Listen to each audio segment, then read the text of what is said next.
नमस्कार, ABP news का खास शो विश्व विजेता देख रहे हैं आप। टीम इंडिया सेमीफाइनल में पहुंच गई है। ऑस्ट्रेलिया को पटखनी देने के बाद अब आगे भिड़ंत वेस्टइंडीज से होनी है, लेकिन विराट जीत जिस तरीके से लगातार टीम इंडिया को मिल रही है, भरोसा एक बार फिर विराट कोहली पर है।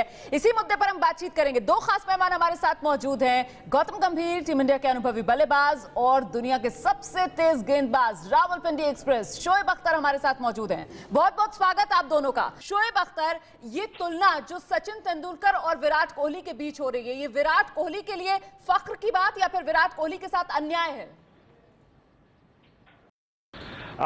देखिए, अभी सचिन एक दुनिया में अकेला वाइड प्लेयर है जिसका नाम दुनिया के इतिहास में, तारीख में अलग से लिखा जाएगा। लेकिन जहाँ तक विराट कोहली की बात की जाए, वो बहुत ही बेहतरीन प्लेयर है।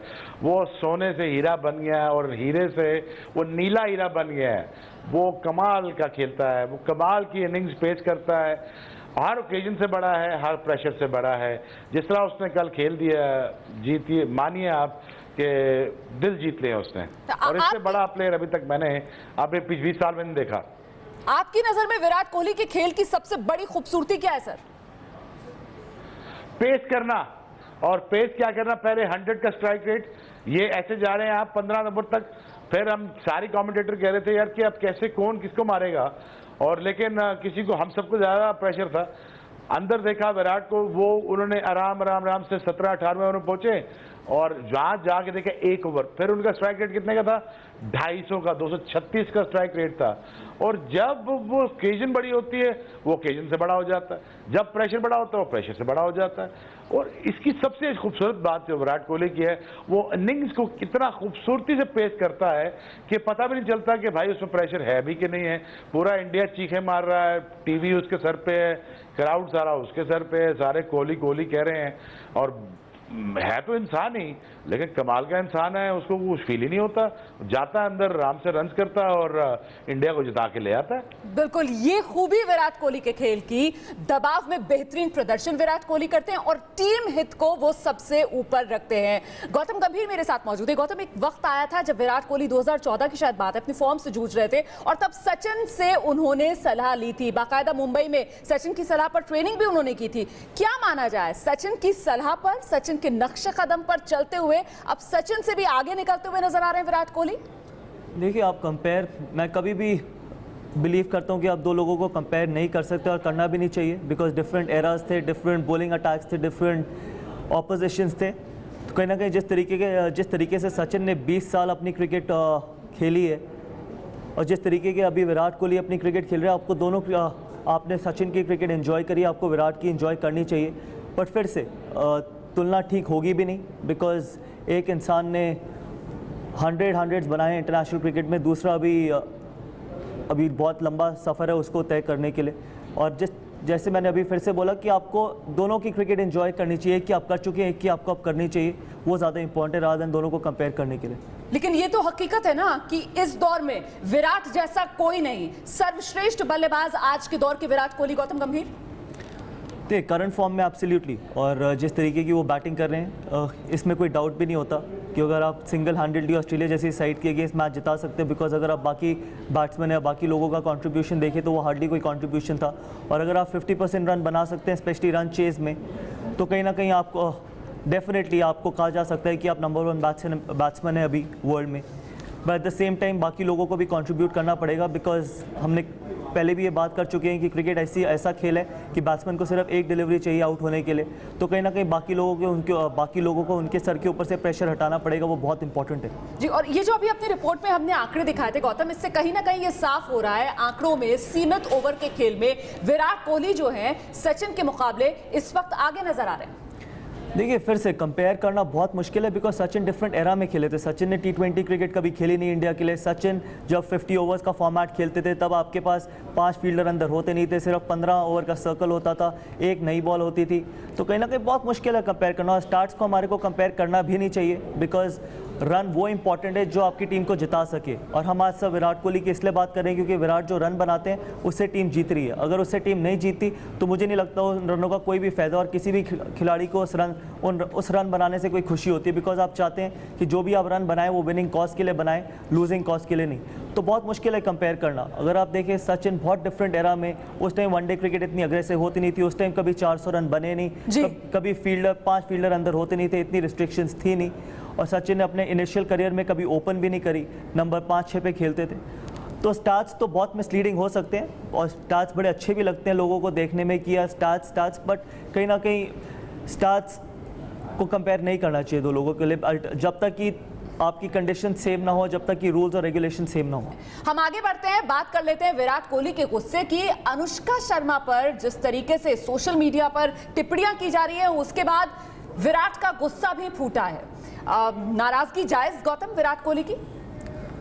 देखिए, ये किसी की पर्सनल लाइफ है, इस बारे में हम किसी को बात करनी नहीं चाहिए। हर इंसान अपनी पर्सनल लाइफ को डिफरेंट तरीके से रिएक्ट करता है।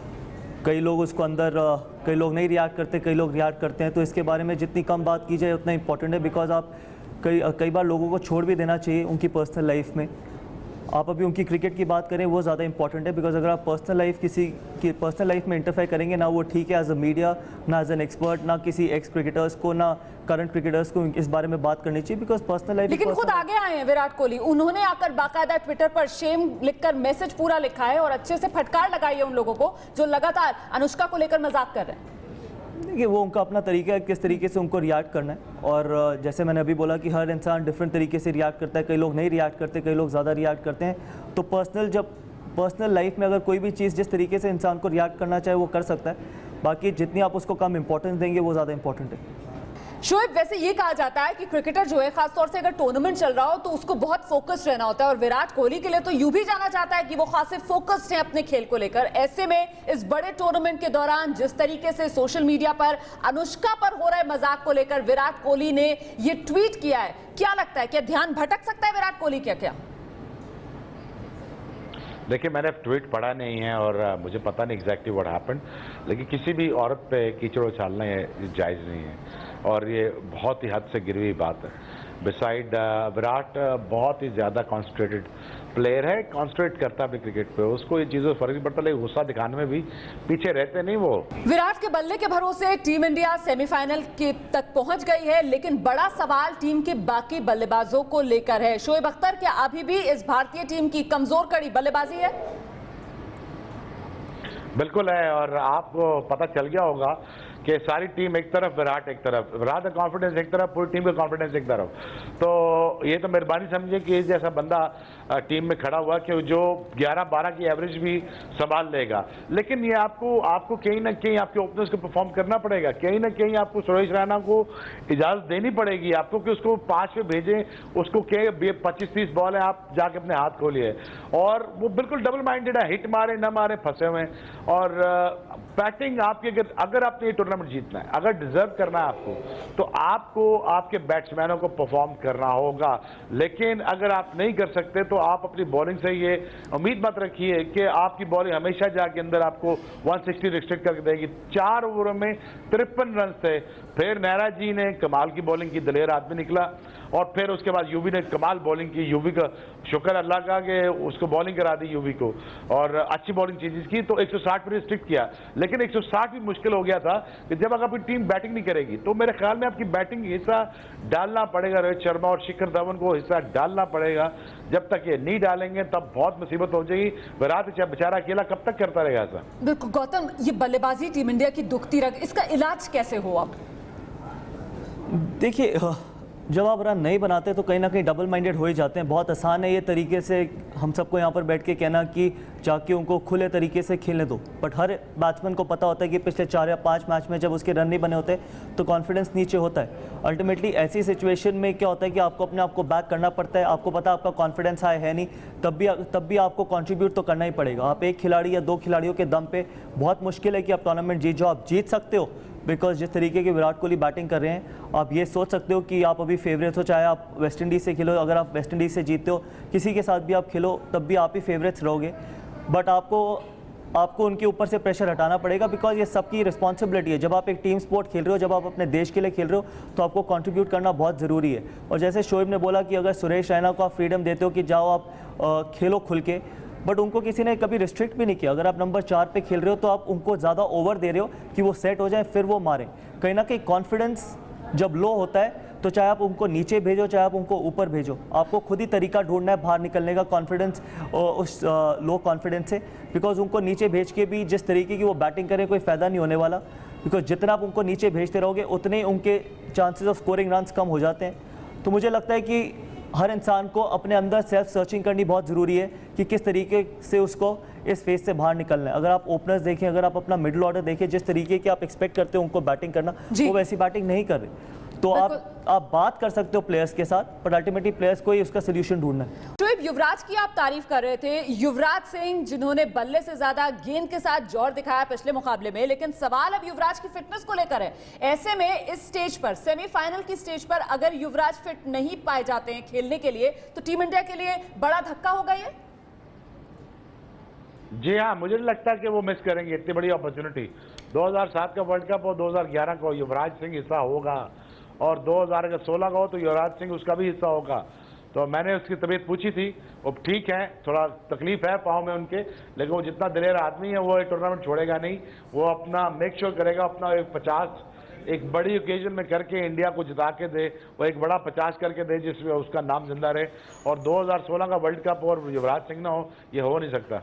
गौतम, ये कामना तो हम सब करते हैं कि युवराज सिंह फिट हो, मैदान पर उतरे, लेकिन अगर फिटनेस रिपोर्ट इसके उलट आती है तो फिर रिप्लेसमेंट युवराज सिंह का कौन, किसे देखते हैं आप?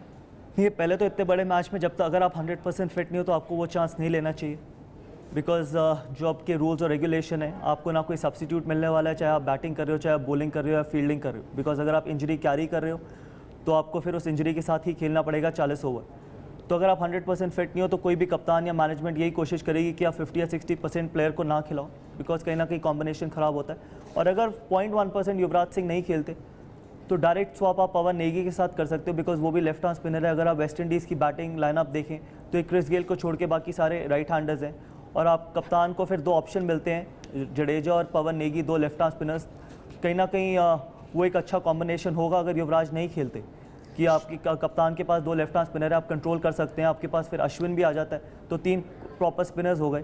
बट बैटिंग कहीं ना कहीं वीक होती है, बिकॉज एट द मोमेंट अगर आप देखिए आपके टॉप 4 में से सिर्फ एक ही प्लेयर स्कोर कर रहा है, तो बैटिंग कहीं ना कहीं आपकी वीक होती है। बट इस पवन नेगी के आने से आपकी बॉलिंग थोड़ी और स्ट्रेंथन हो जाती है। तो शोएब, आप किसके साथ जाएंगे? अगर युवराज नहीं तो पवन नेगी या फिर अजिंक्य रहाणे? अजिंक्य रहाणे के साथ जाऊंगा, क्योंकि मुझे लगता है कि इंडियन बॉलिंग ना बेहतर कर रही है, परफॉर्म उनके फास्ट बॉलर बेहतर है। बुमराह ने बहुत बेहतर बॉलिंग की, नेहरा ने बहुत की। हाँ, मैं मानता हूँ युवराज बहुत इंटेग्रल हिस्सा है, लेकिन जिस तरह उन्होंने मैच के दौरान स्प्रिंटें लगाई रन लेते वक्त, तो कोई स्प्रिंटों में बिल्कुल ठीक भाग रहे थे। तो तकलीफ तो होगी, लेकिन कोई स्प्रिंटों में ठीक भाग रहे थे। तो मेरा नहीं ख्याल कि वो ड्रॉप होने वाले हैं या वो मैच छोड़ने वाले हैं।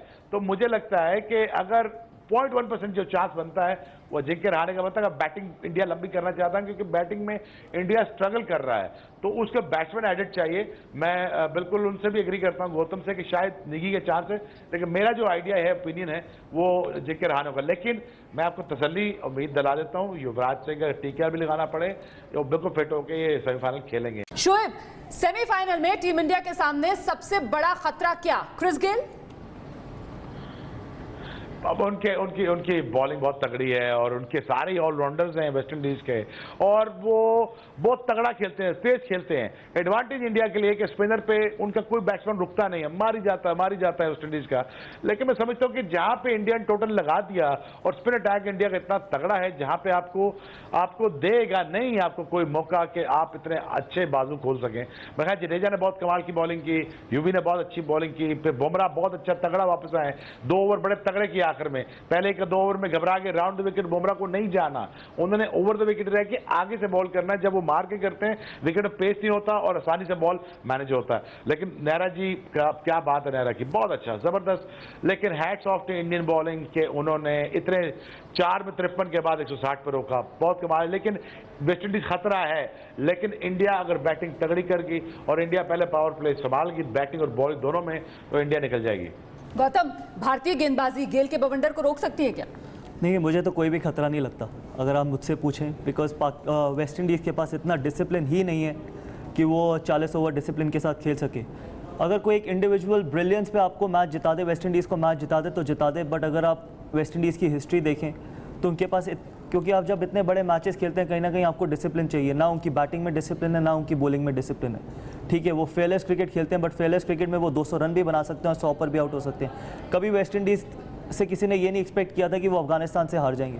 कहीं ना कहीं वो डिसिप्लिन होना बहुत इंपॉर्टेंट है, और किसी भी फॉर्मेट में हम बात करते हैं T20 की, आप फेयरलेस खेलो, बट फेयरलेस के साथ आपको डिसिप्लिन भी रहना ज़रूरी है। कहीं ना कहीं वेस्ट इंडीज़ के पास वो डिसिप्लिन मिसिंग है, शायद तभी वेस्ट इंडीज़ की क्रिकेट इतनी नीचे आ चुकी है। हम हमेशा बात करते हैं कि उनके पास इंफ्रास्ट्रक्चर नहीं है, ये चीज़ नहीं है, वो चीज़ नहीं है। सबसे बेसिक चीज़ जो उनके पास लैकिंग है वो है उनका डिसिप्लिन। अगर वो चाहते हैं कि वो अच्छा खेले या इंडिया को हराएं तो उनको डिसिप्लिन रहना पड़ेगा। बट जिस तरीके का उनका लाइफस्टाइल है, जिस तरीके की उनकी क्रिकेट है, जिस तरीके से सब खेलते हैं, मुझे नहीं लगता कि कोई भी चैलेंज होने वाला है इंडिया को।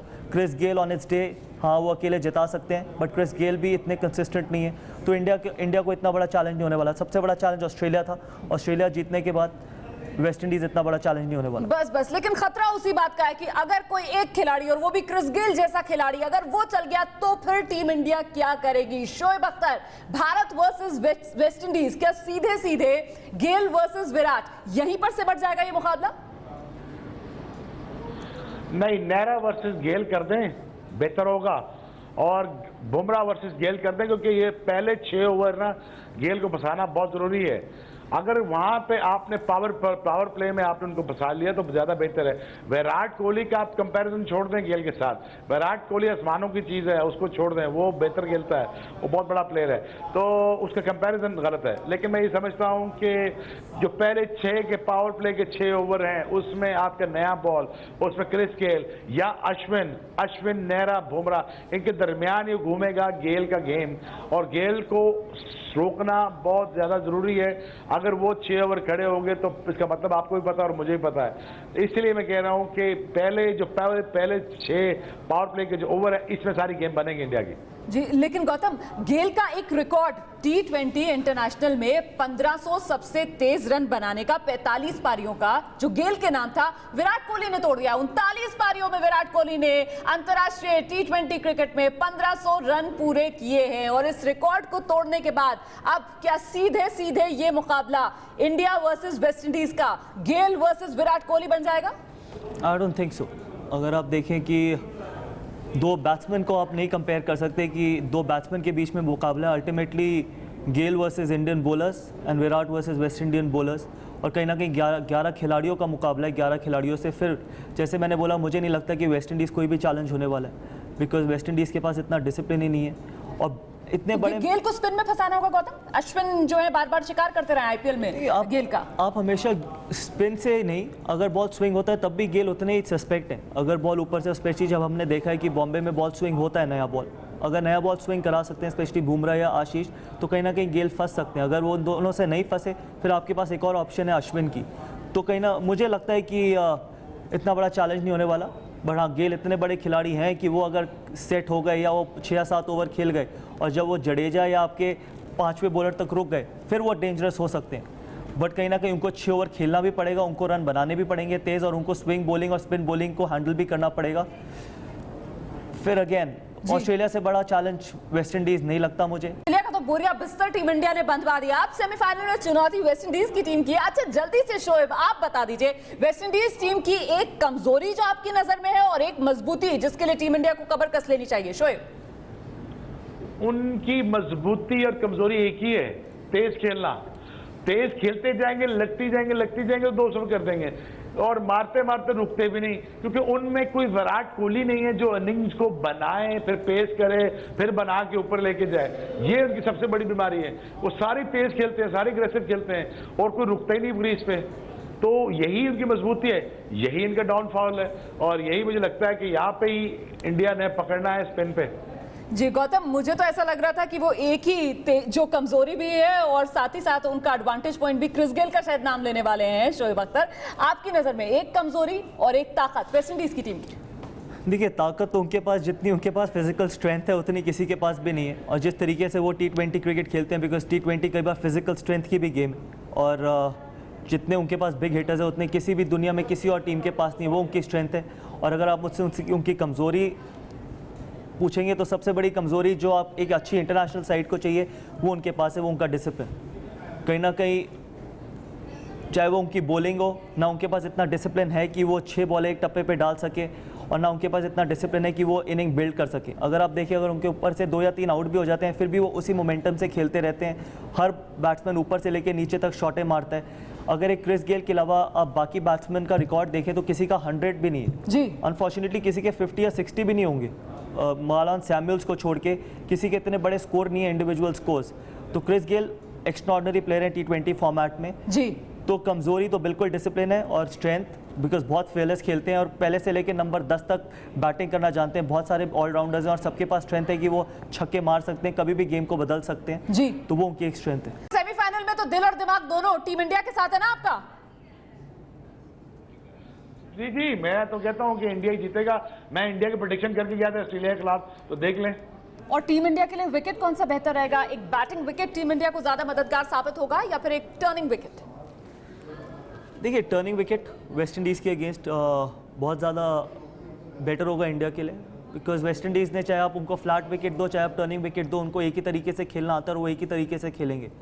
तो कहीं ना कहीं जब आप टर्निंग विकेट पे खेलोगे तो ऑड्स आप अपने फेवर में लेके जाओगे। अगर आप फ्लैट विकेट पे खेलते हो तो वेस्ट इंडीज़ के पास इतनी स्ट्रेंथ है कि वो 200 रन लगा सकते हैं, बट अगर आप टर्निंग विकेट पे खेलते हो तो कहीं ना कहीं अगर आप मुझे परसेंटेज दोगे तो मैं 70 या 80% इंडिया को चांस दूंगा। फ्लैट विकेट पे स्टिल 60% इंडिया को चांस दूंगा, लेकिन थोड़ा सा भी अगर ग्रिप या टर्न हुआ तो इंडिया ऑल आउट फेवरेट हो जाते हैं वेस्ट इंडीज़ के अगेंस्ट। ब्रिलियंस भी शायद सिर्फ और सिर्फ गेल तक ही सीमित रहेगी। अगर गेल का बवंडर ही आ जाए फिर तो आप उसके आगे कुछ कर नहीं सकते, वरना तो सीधे सीधे पलड़ा टीम इंडिया का भारी। बहुत बहुत शुक्रिया गौतम गंभीर, शोएब अख्तर हमारे साथ बने रहने के लिए इस खास पेशकश में।